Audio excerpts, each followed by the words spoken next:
Dankie dat U ons voetstappe gerig het, dankie dat ons hier kan wees, gesond en gespaar, en vanmorgen ons plek in te neem, Here, tussen die vriende van ons boeties en ons sissies, as 'n groot familie wat ons by mekaar kom om die Here se naam groot te maak en te aanbid, en te kom vanmorgen om te luister wat die Here aan die gemeente wil sê. Dankie vir die groot voorreg en die geleentheid wat ons gebied word in Jesus Christus se naam. Here, kom vanmorgen, ek neem gesag oor elke aanslag, elke beplanning van die vyand, die wat kom om te steel, te slag en te verwoes, selfs sal ek breek en kanselleer en kragteloos stel, uitdryf en terugstuur na waardelose plekke waar hy vandaan kom. Maar bid vanmorgen dat hy die doel sal bereik, en die Heilige Gees die vryheid sal kry om te beweeg tussen die mense, Here, in Jesus Christus se naam. Ek bid vanmorgen dat hy ons harte sal versterk, Here, dat hy ons innerlike mens sal verkoop in Jesus Christus se naam, dat hy die woord vir ons sal breek, dat ons het kan verstaan, dat ons kan uitstap met blydskap in ons binneste, en ander daar buite kan ook help, en vir hulle ook die woord kan oordra, en vir hulle sê dat dit wat Jesus vanmorgen vir my gedoen het, kan Jesus ook vir jou doen. Dankie vir die geleentheid en die voorreg, en ons prys en ons loof en ons aanbid U daarvoor, en al die kinders van die Here vanmorgen sê, Amen en Amen. U mag maar sit. Ons teksgedeelte in 2 Korintiërs 12, 1-4, en die titel van ons boodskap, ons ewige tuiste. Kom ons lees saam 2 Korintiërs 12, 1-4.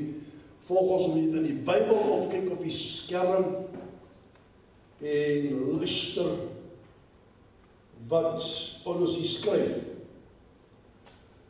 Hy sê, dit is waarlik vir my nie nuttig om te roem nie, want ek sal kom tot gesigte en openbaringe van die Here.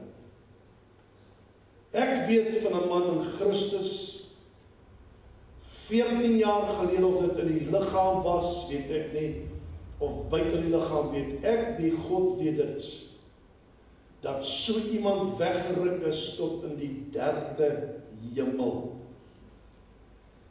En ek weet van 'n so man, of dit in die liggaam of buite die liggaam was, weet ek nie, God weet dit, dat hy weggeruk is in die paradys, en onuitspreeklike woorde gehoor het, wat 'n mens nie mag uitspreek nie.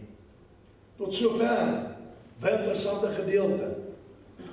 Nou, ons het gesels oor die doderyk, ek het verduidelik hoe dit werk, wat daar aangaan in die doderyk, en hoe die doderyk nou op die eindige oomblik lyk. En vanmorgen gaan ons bietjie meer oor na die positiewe kant toe, ons praat oor ons ewige tuiste. Belangrik, heel is 'n punt onder hierdie geleesde gedeelte is, dat paradys is 'n sinoniem vir hemel. En sal die woonplek of bewaarplek wees vir al die regverdiges, die dag as ons lewe hier op aarde verby is. Hoekom sê pastoor bewaarplek? Want die nuwe Jerusalem moet nog kom. Kan ek die woordjie maar gebruik, dan gaan ons eintlik verhuis van die paradys na die nuwe Jerusalem toe. Dis wat die Bybel ons leer. Daar gaan nog 'n nuwe Jerusalem wees, so ons word bewaar daar, glo ek, en selfs ons woonplek tot en met dan. En al die regverdiges wat dan tot sterwe kom hier op aarde, hulle tydperk is klaar, gaan dan soontoe. En ek het verduidelik dat die paradys en hemel is bo. Dit is God se woonplek waar die doderyk in die buik van die aarde is. Nou Paulus skryf en sê in 2 Korintiërs 5 vers 1. Want ons weet dat as die aardse tent, ons liggaam, waarin ons woon, met ander woorde ons geestelike mens, woon in die aardse tent. Die werklike pastoor Pieter Sonnepoel woon in die aardse tent. Nou wanneer die aardse tent afgebreek word, ons 'n gebou van God het, 'n ewige huis in die hemel, nie met menslike hande gemaak nie. Met ander woorde, ons skilletjie woord gebruik dit in aanhalingstekens, ons sal nooit op die straat sit nie. Ons hoef nooit te plak nie, want ons is bloedgewaste kinders van die Here, wat ons plekkie het in die hemel. In die dag van ons tot sterwe kom, gaan ons soontoe verhuis, om vir altyd en ewig saam met Jesus Christus te wees. Wat het Jesus gesê, Johannes 14 vers 1? Hy sê, laat julle hart nie ontstel word, die glo in God, glo ook in my. In die huis van my Vader is daar baie wonings. Daar die woordjie dwellings beteken dwelling place, beteken rooms, beteken mansions, beteken homes. Dis ons tuin binne God se tuin. Dis nie mooi nie. Dis iets wat in my hart ingeval het. Onthou in die begin van die boek Genesis was daar 'n Eden binne in 'n Eden. So Adam en Eva het in 'n Eden gebly binne in God se Eden. Hier gaan ons bly in 'n tuin of 'n Eden binne in God se Eden, wanneer ons hemel toe gaan, as ek so mag noem vanmôre. As dit nie so was, sou ek dit vir julle gesê het. Hy sê, ek gaan vir julle plek te berei. En as ek gegaan vir julle plek te berei, kom ek weer om en sal julle na my toe neem, sodat julle ook kan weet waar ek is en waar ek heen gaan. Luister wat hy daar sê, weet julle, luister mooi, waar ek heen gaan, weet julle, en die weg ken julle. Geen het 'n verskoning nie. Niemand het 'n verskoning. In ander woorde, my woorde, Jesus sê, julle weet waartoe ek gaan, en julle ken die pad soontoe. Hoe kan jy as kind van die Here twyfel in die hemel? Hoe kan jy as kind van die Here twyfel dat jy dit wel gemaak, as jy reg gelewe is, dit daar vir jou plekke vir jou voorberei? Wat kan ek aan jy meer doen op aarde, dan as om ander te vertel dat daar 'n nou in 'n breë pad is? Is ons werk om te vertel, ek het laat begin, in die begin van my reeks het ek gesê, die kerk predik dit nie, hulle vertel die mense dat daar wel 'n hel is nie. Min sal jy hoor dat mense sê, daar is die hel ook. Hulle preek hemel, maar wat as jy die hemel nie maak nie, waarna toe gaan jy? Het is belangrik, daar is 'n breë en 'n nou pad. Die nou pad na die hemel, breë pad na die verderf. En elkeen moet kies op wat se pad jy wil wandel.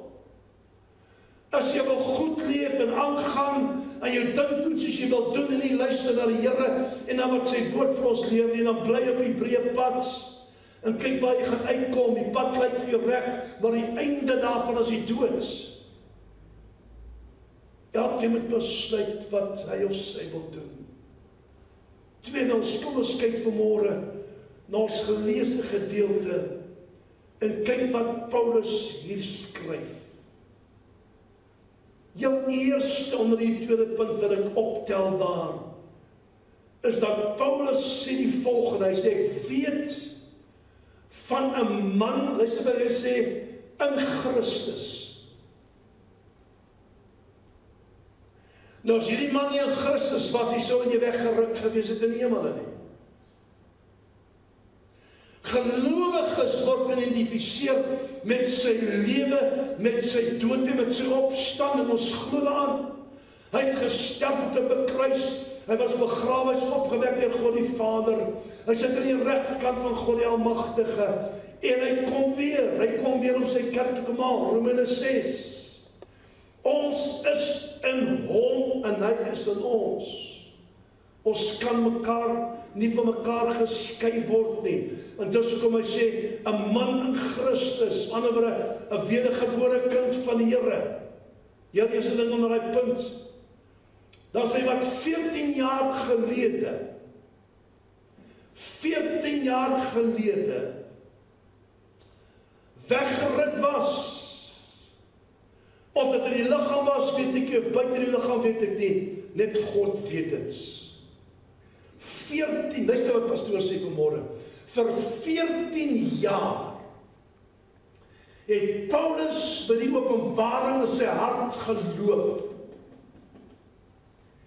Tot op die regte tyd waar hy geskryf het oor die openbaring en net sekere dele of sekere gedeeltes daarvan het hy aan ons bekend gemaak in hierdie gedeelte. Luister wat pastoor sê, vir 14 jaar het hy geloop. Here het ons sê, jy gaan dit nie doen nie, want op die regte tyd kan jy bekend maak, en dis wat ek altyd sê, moet nooit jou skatkamers van jou hart oopmaak vir ander mense nie. Sekere dinge wat die Here met jou deel, en sekere dinge wat die Here met my deel, is tussen my en hom. Nie met hom verander sy ore nie. Openbarings wat die Here jou gees baie net vir jou, waar jy sekere dinge wys, maar tog kan hy op 'n later tydstip vir jou sê, deel dit met jou vrou, of deel dit met jou man, of deel dit met die gemeente. So ons kan nie ons hartkamers oopmaak vir enige persoon nie. Dis gevaarlik. Paulus moes sy hartkamer toehou vir 14 jaar, moes hy loop by die openbaring wat God hom gegee het, vir 14 jaar, nie 14 dae, 2 weke nie, 14 jaar. Luister, dit wat iets spesiaal tussen hom en die Here, iets spesiaals tussen hom en Jesus Christus. Luister, hy sê 14 jaar, hy sê dat so iemand weggeruk is tot in die derde hemel. Daai woordjie weggeruk is 'n baie interessante woord. In die Grieks beteken dit harpazo. H-A-R-P-A-Z-O. Harpazo. Nou die woordjie harpazo is 'n interessante woord. Dit is dieselfde woord wat Paulus gebruik in 1 Tessalonisense 4 vers 17, waar hy praat, waar Jesus kom om sy bruid te kom haal. Hy praat oor die wegraping, ons kan nie die woord wegraping nie, maar die woordjie wegraping hier, die woordjie harpazo beteken om skielik weg te ruk. Snatched away, taken away means to take suddenly.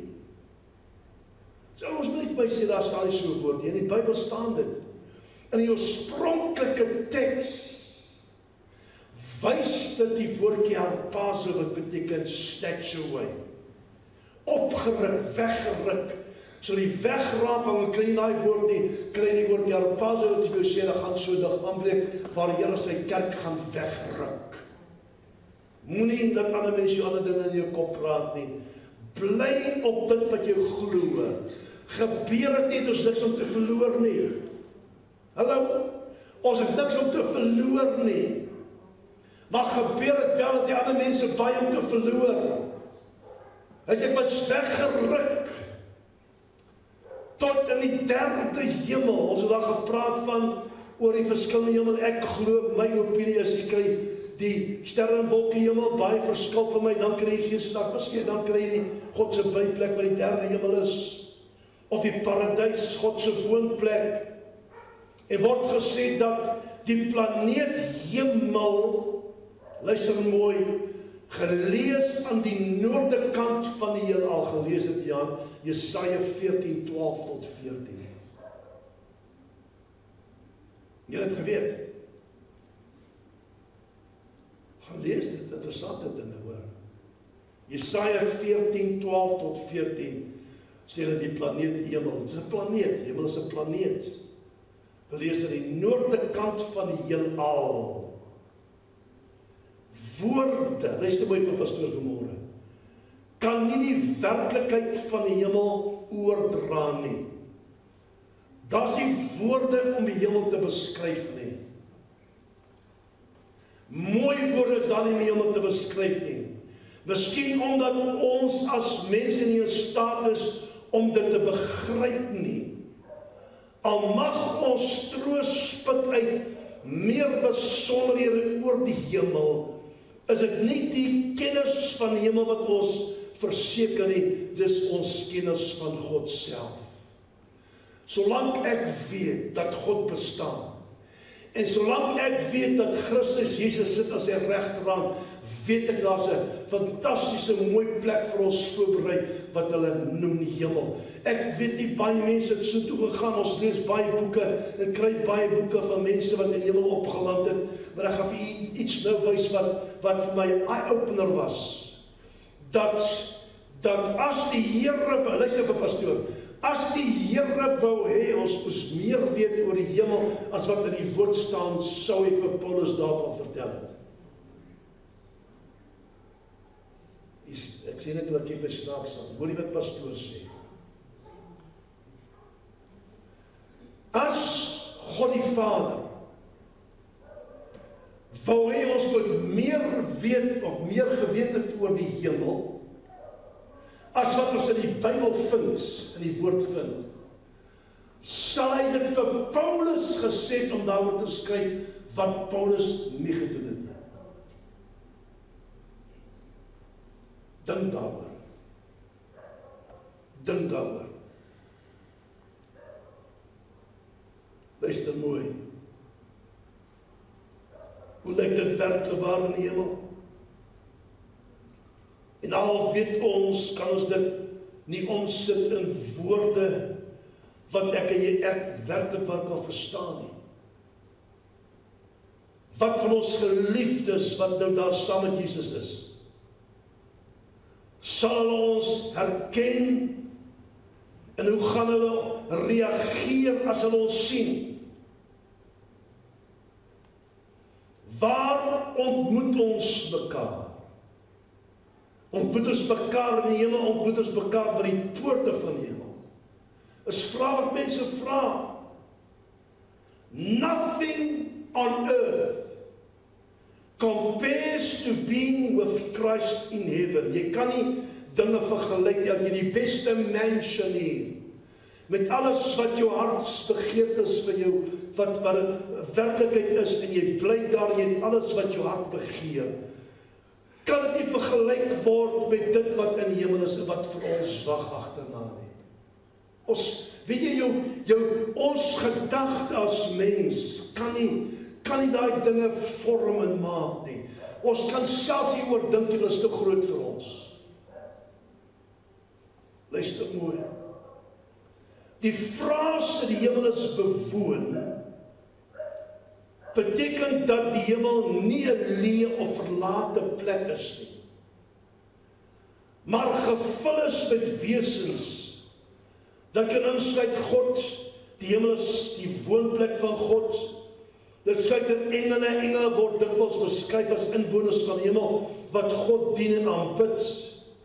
Dit beskryf geredde gelowiges, en 'n Christene glo dat diegene Christene wat gered is en oorlede is in die hemel woon. Dit beskryf die hemelse leeuskare, ander geestelike wesens wat in die Bybel of godsdienstige tekste genoem word, kan ook in die hemel woon. Die konsep beklemtoon dat die hemel vol is van aktiwiteit, aanbidding en die teenwoordigheid van goddelike en geestelike wesens. As jy werklik waarlik wil lees, jy Openbaring gelees, maar die hele boek Jesegiel is vol van die wesens. Word gepraat van die wesens wat rondom die troon van God beweeg. Word gepraat, daar's aktiwiteit, daar's 'n beweging regdeur. Daar's nie tyd daar nie. Regdeur word God geaanbid. Regdeur is ons besig, die mense daarbo, kinders van die Here, om God die Vader, Jesus Christus, die drie eenheid op te lig en te aanbid. Regdeur as non-stop in die hemel. Aanbidding. Dis wat ons vind in die hemel. Nou, baie mense het gevra, ons werk in die hemel. Ek weet jy ons gaan werk nie. Al wat ek weet, ons gaan die Here aanbid. Ons gaan deel wees van die groot skare daarbo. Die Bybel leer ons dat daar stede is in die hemel. Daar stede in die hemel. Openbaring 21. Nou as jy gaan lees, as jy gaan doen, maar gemaak 'n studie van die nuwe Jerusalem. Jy tydjie neem, en gaan kyk hoe groot die nuwe Jerusalem wat gaan kom. Hoeveel vlakke het hy? Hoe mooi is dit, want God is die argitek. Kom nou mense, hy is die argitek, gaan lees bietjie, dan dink jy net bietjie, as jy kan dink, hoeveel duisende miljoene mense wat in daai plek inpas. Dis wonderlik. So daar is stede, Openbaring 21. Daar is mansions, ek het nou weer 'n keer gaan kyk na Johannes 14 vers 1 tot 3 gelees het, Johannes 14, 1 tot 3. Daar's mansions, hy sê, ek gaan ons nou gelees het daar, ek gaan nou vir julle 'n plek voor te berei, die oorspronklike teks sê, praat van mansions. Nou, mansion is in samevatting symboliseer in hierdie konteks 'n plek van ewige vrede, van vreugde en gemeenskap met God. 'n plek wat vir ons wag in die hemel. Hy praat van mansions. Ander vertaling praat van paleis, of het so is, kan ek nie vir jou sê nie. Maar dis wat die oorspronklike teks sê, praat van mansions. Maar dis 'n plek van ewige vrede, vreugde en gemeenskap met God. Dis waar ons gaan bly. Glo hulle gaan bly plek wees. Ek glo die Here gaan die beste vir ons gee. Dan lees ons verder ook daar, en ek haal 'n paar, en daar's so baie. Daar is bome, daar's riviere, daar is fonteine, daar's strate van goud in die nuwe Jerusalem gaan wees. Daar is alles daar, Openbaring 22 kan jy gaan lees, daarvan af alles jy alles kry. En selfs berge volgens Sagaria 6 vers 1. Hoe het jy gedink lyk jy? Hoe het jy gedink lyk jy? Plat. Met mense. Maar daar's alles daar. Daar's alles daar. Daar's vrugtebome. En ons gaan van daai vrugte eet, dis wat die Bybel sê. Daar's riviere, skoon, helder riviere wat daar is. Al daai dinge wat vir ons wag daar. Luister, as berge Sagaria 6 vers 1, daar is diere. Nou wat vind ek nie verder kykie, praat hulle van daar toe in 2 Konings 2 vers 11, praat hy van 'n wa van vuur en perde. Openbaring 19, 11 tot 14, praat van Jesus op sy wit perd, en wat gevolg word deur 'n leer van mense op hulle wit perde. So daar's perde of 'n ander nog, alle diere is weet ek, maar dis wat ons kry in die hemel. Daar is musiekinstrumente, as daar musiekinstrumente is, dan is daar mense wat sing. Kom nou mense, hoe raak julle so stil? Daar's musiekinstrumente, Openbaring 14, 1 tot 5, daar is altare. Ja, Jesaja 6 vers 6, en daar's engele, ons later nog gesels, daar's verskriklik baie tipe engele in die hemel. Maar wat vir interessant was die altare. Kom ek probeer net verduidelik. Jy kry altare wat hulle in die geestesreëling ook opbou, en goed daar opoffer as hulle vloek teen jou uitstuur. So hy's 'n naaper. Hy's 'n copycat. Wat in die hemel is, wat hy by sy plek het, en hy gebruik daai dinge, hulle gebruik 'n punt van kontak, goed wat hulle kry, verbrand op daai altaar, om vloeke uit te stuur. Maar hier vind ons altare ook in die hemel. Heel interessant, om het gekyk daar en lees wat hy verder sê. Baie interessante dinge wat in die hemel kan. Nou wil ek dit sê vanoggend, en my mooi is wat pastoor sê. As al daardie dinge in die hemel is, wat het God in stoor vir ons in die hemel? Wat het God die Vader in stoor vir jou en my? Afgesien van die aanbidding, afgesien om met jou familielede te praat wat in die hemel is, afgesien om met jou vriende 'n bietjie te gesels wat in die hemel, afgesien van al daardie dinge, wat het God in stoor vir ons? Wat is die program wat God in die hemel het vir die mense wat daar is, vir die regverdiges wat al reeds daar is. As dit so was en geopenbaar kon word aan jou en my wat vir ons wag, werklik waar daar sal ons iets gevind het wat Paulus neergepen het in sy briewe, maar Paulus het nooit dit neergepen nie. Hy het met daai ding vir 14 jaar in sy hart geloop en hy het so glimpsie gegee waar hy was en hy praat van die derde hemel en hy praat van die paradys. Verder praat hy niks nie. Ek dink ons sal verbaas wees wat God instoor het vir sy kinders. Ek sê elkeen moet besluit, wees ek hoor hier, net die dingie wat ek nou oor praat vanmôre, wat alles in die hemel is en wat die Here vir ons instoor het en wat ons ek glo aanbidding, self net die aanbidding, dan druk ek maar die tyd deur op aarde. Ek vlug weg van sonde af. Ek begin sonde haat met 'n passie. Ek vervloek daai dinge van die duiwel wat in my pad langs kom en verloon dit om my pad skoon te hou dat ek kan maak wat die besuin gaan blaas of wat die Here my gaan kom haal. Ek kan nie bekostig om die hemel te mis nie. Na al hierdie jare en ek die hemel mis, ek kan dit nie bekostig nie. En dit moet elkeen se motto wees vanmôre. Ek weier om dit te mis. Ek wil my plek in die hemel inneem. Ek wil my familie sien. Ek wil my ma en pa sien. Ek wil my skoonpa en skoonma sien. Ek wil my boeties en sissies sien daarbo. Ek soek dit. Ek wil daar wees waar hulle is. Hoekom wil jy geskei word van hulle? Hoekom wil jy geskei word van jou familie hier as jy die Here nie dien nie? Hulle dien die Here, jy dien die Here nie. Hoekom wil jy geskei word as Here en jy nie gaan jy geskei word van hulle? Nou miskien die laaste maal as jy na mekaar kyk, waar jy langs jou sit of langs jou stap, jy weet nie of hy persoon môre gaan wakker word nie. Waar maak hy op sy hande oop? Ek het jare terug, doen ek 'n begrafnis. En wat die mense het, ek het baie met hulle gepraat, ons het baie met hulle gepraat en met hulle gedeel. En die aand lê hulle in die bed en lees die Koran, dit verkeerd om te lees die Koran. En hulle sit dit neer, sy die lig af en draai weg van mekaar af. Toe hulle weg van mekaar af draai, toe sterf sy vriend langsom. En op die begrafnis het ek dit gesê en hulle was so kwaad vir my, dat ek by kerk uitgeloop.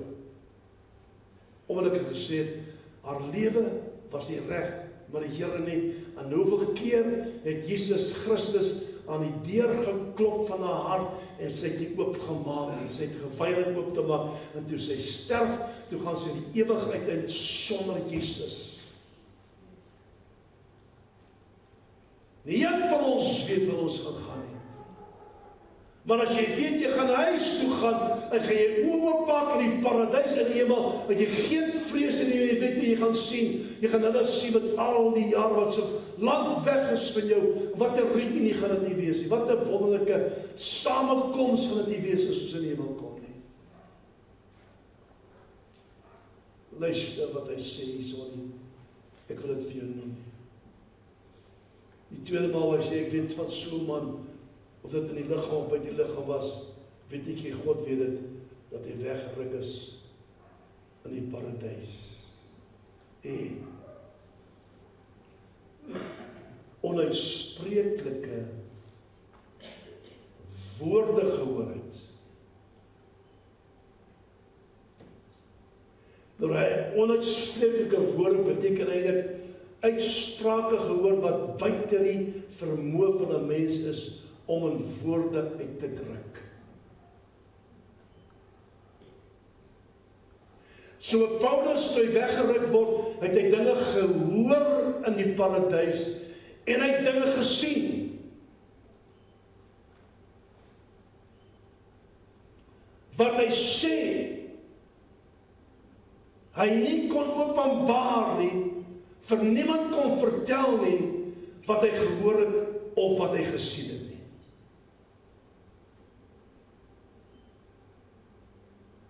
Weet jy wat my tref? Ons lees nergens in die Bybel waar Lazarus gepraat het oor die grafdood, sy grafdood, en wat gebeur het onder in die bewaarde plek nie. Nergens nie. In die dodery. Hy het nie teruggekom en gesê dit so die dodery gery. Nergens lees ons iets daarvan nie. Dit was 'n geheim gewees. Nergens het hy hulle vertel nie. Paulus het hulle nie vertel nie. Johannes op die eiland van Patmos, sien ek nou toe ek dit lees, wou skryf oor die stem van die 7 donderslae, lees dit, Openbaring 10:4. Hy wil daaroor skryf, en in die 4de vers sê die stem vir hom, verseël wat die 7 donderslae gespreek het, en skryf dit nie op nie. So daar sekere dinge wat ons kan opskryf, kan oor praat, ander kan oor vertel, na sekere dinge wat God geheim hou. Wat 'n openbaring bly tot ons die dag in die hemel gaan kom, sal ons daai dinge aanskou wat God, 'n openbaring wat hy vir ons sal wys, hy wys in die hemel. Niemand weet daarvan nie. Soveel mense het al hemel toe gegaan, wat ons van weet. Baie mense het toe gekom by die ingang. Niemand was nog baie min, wat ek van weet, was nog by die troonkamers van God of naby die troonkamers. Maar daar sekere dinge wat die Here nie in hulle wys nie. Woord wat hy wel sê, gaan terug en gaan vertel hulle dat by koms is voor die deur, dat baie hoor jy dit, ja. Maar ander dinge het hulle oor geskryf, jy kan hulle nie wil skryf nie, want as niks oor te vertel nie, want die Here hou dit 'n geheim, 'n openbaring vir ons, as ons die dag in die hemelpoorte sal instap. Mens. Dus ek moet vanmôre sê, dat baie loop ons met dinge rond waar die Here vir ons gegee dat niemand van weet nie. Openbaring wat niemand van gehoor het nie. Maar die Here sê, hou dit vir jou tot op die regte oomblik, dan kan jy dit bekend maak. Skoon. So what God wants us to know about heaven is already revealed in the Bible. As for the rest, the secret things belongs to the Lord our God. Deuteronomium 29 vers 29 sê, die verborgde dinge is vir Here ons God, maar die geopenbaarde dinge is vir ons en ons kinders tot in ewigheid om te doen al die woorde van hierdie wet. So die verborgde dinge is vir die Here ons God. Hy sal op die regte tyd openbaar, met die regte mense sal hy mee deel. Derde punt, en ek gaan hiermee sluit. Ek en jy het Jesus Christus hier gaan bid en gedien. En in die hemel sal ons hom verder aanbid en dien. Ons sal deel wees van 'n groot menigte, ontelbaar, volgens Openbaring 7 vers 9.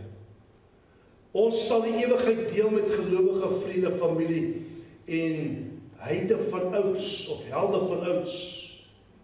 Die Bybel gee dit 'n paar glimpse van die hemel, wat ons ook al in God se ewige tuin sal doen, weet ons, dit sal wonderlik wees, ver bo ons verbeelding.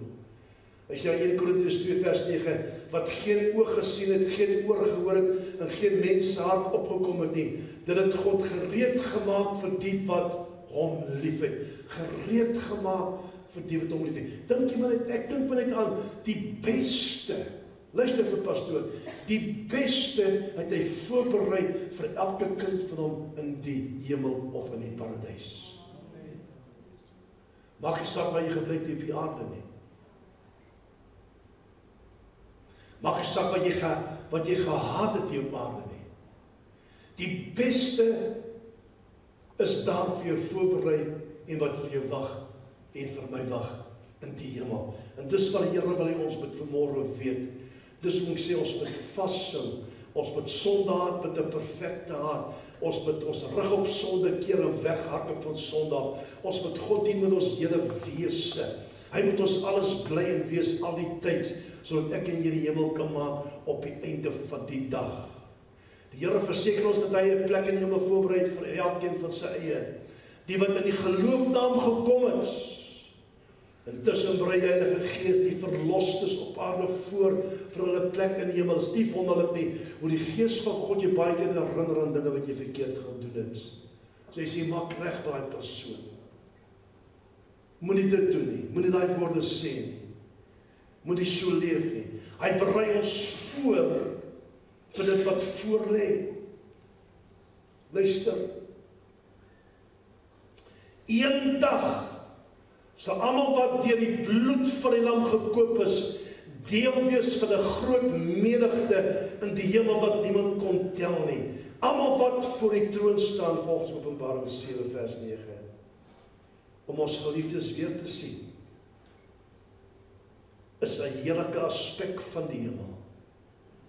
Wat 'n vreugde dit sal wees, en om met ons geliefdes herenig te word, en saam met hulle God in sy teenwoordigheid vir ewig te aanbid. Dink daaraan.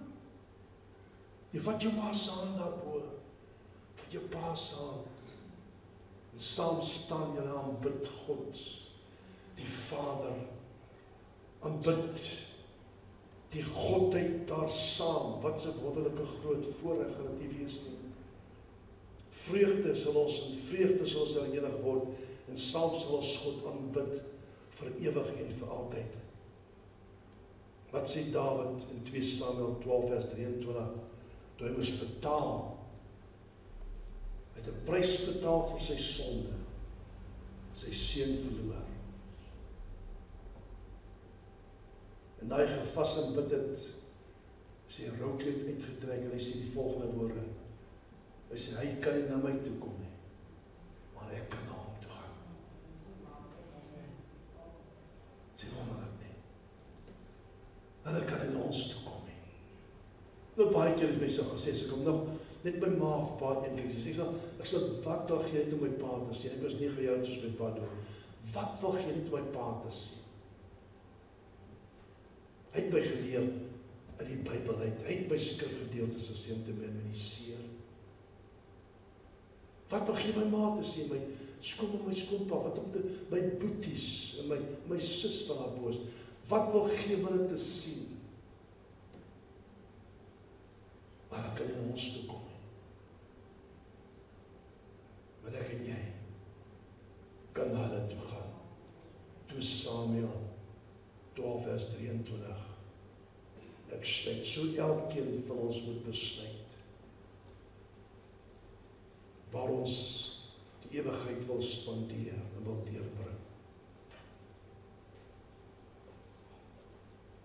Wat wel 'n begin het, maar glad nie einde nie. Waar tyd nie tel nie en niks verander kan word nie. Dis 'n besluit wat ek en jy vanmôre moet neem. Waar wil ek en jy die ewigheid spandeer? Wil ons saam met Jesus wees? Wil ons in die buik van die aarde wees vir die ongereddes in die doderyk?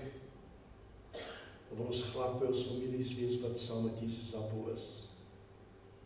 En ek dink as ek vanmôre wil kies, of kan kies, en ek klaar gekies, sal ek sê, nee, ek wil by hulle wees, waar Jesus is, wil ek wees. En dis waar ek die ewigheid wil spandeer, saam met hom, en saam met my familie. Mag julle vanmôre kom ons staan, ek wil sê, broertjies, en gaan my nie verby, die wil ek hier vanmôre daar besluit neem. Sê Here, hier is ek gaan dit nie mis nie. Ek wil dit nie mis nie.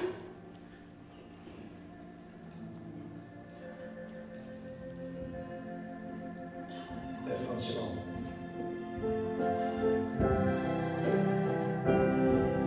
Ek gaan saam.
blad vir hom al waar ek staan. Elke vleuel aan my linker regterkant middelste blok toe by die balkon. Hulle wat dan op die boodskap luister. Here, deel met elke kosbare siel. Wil ons weer die tyd is kort. En niemand weet op watter dag, tyd sy laaste dag en tyd op die aarde sal wees. Ons kan nie bekostig vanmôre mis te vat nie. Ons kan nie vanmôre bekostig om 'n verkeerde besluit te neem. Here, ons wil vir altyd ewig saam met U wees in die paradys. En ons bid vanmôre, ek bid vir elke persoon hier teenwoordig, elkeen wat na die boodskap luister, Here, dat hulle sake sal regmaak voor dit te laat is. Dis wat ek bid en vra vanmôre, en ek bid dit, Here, in die diepte van my hart, en ek weet die Heilige Gees pleit by mense vanmôre, om dit wel te doen. Here, dankie dat ek op U kan vertrou en op U staat maak, dat hierdie naprediking sal wees van hierdie woord, dat U by almal sal uitkom. Here, en ek dank en ek prys en ek loof U daarvoor, in Jesus Christus se naam. En al die kinders van julle vanmôre sê, amen en amen. Ons sê dankie vir Jesus. Amen.